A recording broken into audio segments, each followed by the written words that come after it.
La mise en place d'un système d'archivage électronique implique nécessairement de mener une analyse approfondie de la production documentaire en amont.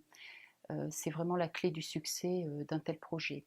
Donc il ne s'agit pas de se poser la question du devenir des documents à l'issue de leur durée d'utilisation courante, mais d'avoir posé, défini l'organisation documentaire avant même, si je puis dire, d'avoir créé le premier document. Il faut donc poser les règles de création des documents, d'enregistrement, de nommage, de classement, de conservation, les règles d'accès également aux documents, avant de pouvoir mettre en place ce système d'archivage électronique.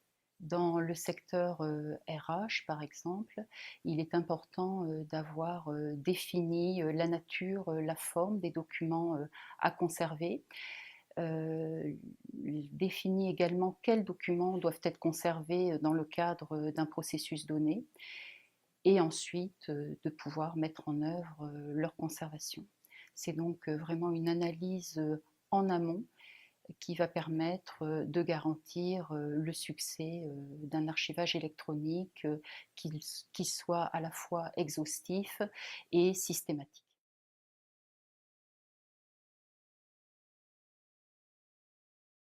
À partir de là, nous allons disposer d'un référentiel de conservation dans lequel nous allons identifier et organiser l'ensemble des documents avec des règles très précises quant à la conservation. Et à partir de ces règles, nous avons une architecture qui va garantir que les documents archivés dans notre système d'archivage sont pilotés et pris en compte par ces règles. Le contrôle se fait donc au niveau des règles et non au niveau des documents directement.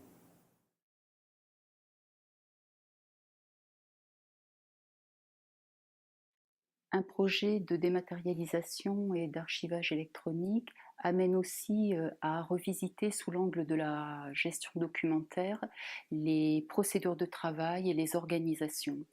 Et de ce point de vue-là, cela peut amener à supprimer des ruptures de charge, identifier des lourdeurs ou des incohérences dans les procédures de travail.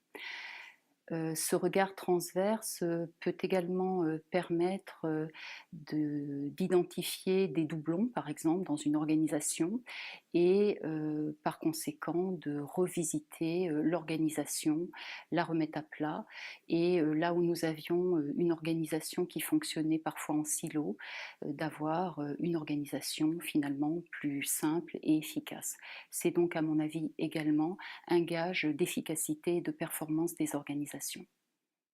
Par expérience, étant moi-même de formation ingénieur, je dois avouer que j'ai eu à conduire des projets d'ingénierie, d'exploitation, de conduite, on va dire, d'activités assez transverses par leur variété, qu'elles soient juridiques ou autres. Et j'étais très peu sensible, jusqu'à un passé récent, à ce que pouvait représenter le risque technique. Assez naturellement, lorsque vous embauchez un comptable ou un acteur, un agent de ressources humaines, il a dans son fond de formation initiale la connaissance de la mise en sécurité de documents pendant une certaine durée pour répondre à des raisons fiscales ou des raisons en tout cas administratives parfaitement identifiées. Lorsque vous êtes dans une entreprise en tant qu'ingénierie, quel que soit le produit d'ailleurs que vous concevez, que vous produisez et que vous vendez, vous n'êtes pas vraiment sensible à ces questions-là parce qu'en fait, il n'y a pas de référentiel type à utiliser. Et puis, qui plus est, on pourrait penser que c'est l'affaire des autres.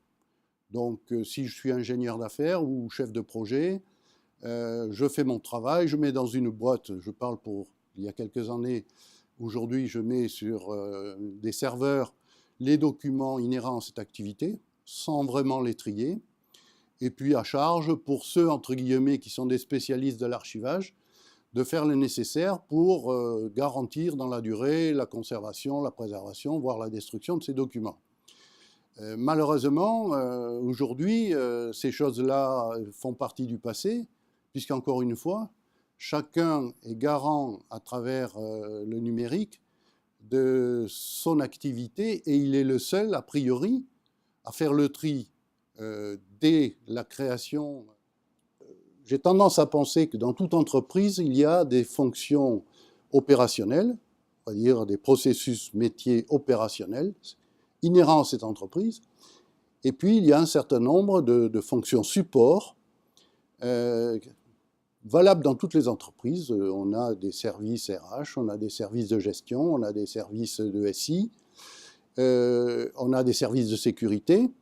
Et bien aussi, on doit avoir, à ce titre-là, un processus d'archivage qui est lui-même transverse à toutes ces activités. Et pour qu'il soit bien défini, initialement, et prescrit à travers une politique d'archivage, cela suppose que ce directeur de projet constitue une équipe qui lui permette de faire appel à toutes les compétences, qu'elles soient celles de l'information, celles du système d'information, des juristes, donc de toutes ces fonctions support, mais aussi de tous les métiers qui auront à appliquer ce processus, puisqu'il est de fait généralisable à tous les acteurs de l'entreprise. De plus en plus maintenant, dans le cadre des projets ferroviaires, c'est contractualisé aussi. C'est-à-dire qu'on met vraiment au sein du contrat comment va se faire la gestion documentaire, qui a la responsabilité, et la gestion des archives. Ce qui permet d'avoir vraiment un consensus sur cette problématique et éviter un archivage à la va-vite en fin de projet, sachant que souvent en fin de projet, il n'y a plus personne. Voilà, on est arrivé à la fin, les gens s'en vont, ils vont sur un autre projet, ils ont d'autres problématiques. Et donc du coup, on se retrouve avec des fonds, des armoires à traiter et plus personne pour nous aider et nous accompagner dans l'archivage. Il y a aussi une question d'organisation, de notre propre organisation interne. Quand je suis arrivée dans les Yvelines, j'ai trouvé une direction des archives organisée en cellules en fonction d'une part de la typologie des documents, archives iconographiques, archives électroniques, archives ceci, archives cela.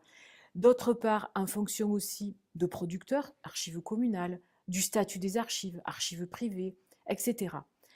On ne voit pas derrière quelle est la démarche professionnelle derrière cette organisation. Donc mon premier souci a été de réorganiser notre direction de sorte que cette approche professionnelle soit visible et qu'on nous identifie en fonction de l'approche professionnelle et non pas en fonction de type d'archives, voire de période d'archives anciennes, modernes, contemporaines, etc. Dans ce but, j'ai nommé une chargée de mission qui est responsable de la conduite du changement et de la veille professionnelle, dans le sens veille professionnelle dans le sens archives, mais également par rapport à tous les métiers qui sont exercés au sein de la collectivité.